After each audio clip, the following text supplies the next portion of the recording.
I'd never really considered my eyebrows before, but then the phrase on fleek arrived, or more specifically, eyebrows on fleek. Now, for those of you who don't know, eyebrows on fleek is a compliment. It means, haven't you got nice eyebrows? Although this phrase has become ubiquitous amongst my generation, it seemingly appeared out of nowhere. So where did this come from?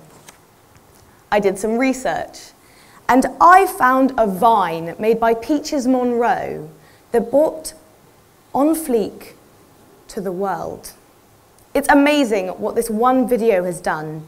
Just 6 seconds, and yet another word my parents don't understand. But my research didn't stop there. I went on to take a look at the history of eyebrows, and this is vibrant. So let's take a whirlwind tour. Starting in ancient Egypt.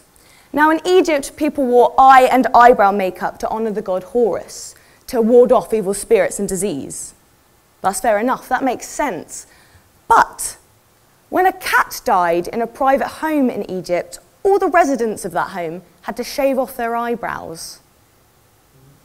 I've shaved off half an eyebrow before, but I have to admit, that was more of an accident than to honor my cat. During the Imperial Heian period in Japan, the popular look was long dark hair, a white face, red lips, blackened teeth, and shaved eyebrows redrawn up high, more as a smudge than anything else. In the 18th century, in Western Europe, women took it a little bit too far, if you ask me. Because bold brows were the thing, women took to attaching mouse hair to their eyebrows. Moving on. The monobrow. Now, in today's society, the monobrow is abhorred.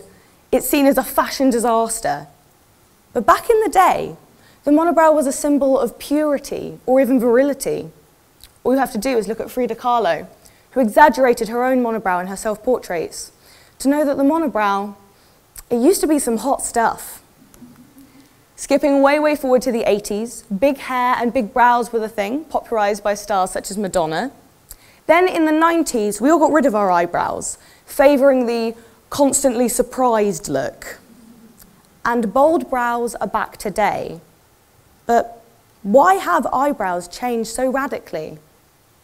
Some research has been done by a Japanese cosmetics company called KO Corp. And they found that eyebrows can indicate the state of the economy. They found that Japanese women, when the economy is flourishing, have longer hair and thicker eyebrows. And when there's a slump, they cut their hair and they pluck their eyebrows. Now, of course, eyebrows aren't only used to indicate the state of the economy. They're also key for facial recognition. Loads and loads of research has been done on this. For example, by MIT's Department of Brain and Cognitive Functioning. And they found that in pictures where people's eyebrows have been edited out, we really struggle to recognize people. I think we can all agree, Anne Hathaway doesn't look quite the same. Eyebrows are also vital for non-verbal communication, in humans and in animals. Capuchin monkeys, they raise their eyebrows as a sort of come hither type face. But raised eyebrows are also part of the threat face, so don't get confused. Dogs too. Dogs don't have eyebrows as such. They have raised ridges above their eyes, but that's pretty much the same thing. I know dogs are man's best friend, but I had no idea that their facial expressions mirror that of man's. For example, raised eyebrows indicate interest, and lowered eyebrows confusion or mild anger. So when I practiced this speech on my dog, I'd like to think his eyebrows were raised out of interest. He was probably just judging me. Anyway, my point is that eyebrows are so underrated. They protect your eyes, you can communicate with your loved ones, and more importantly, your pets. You can check out the stock market, and you can look, as Peaches Monroe would say, on fleek. Thank you.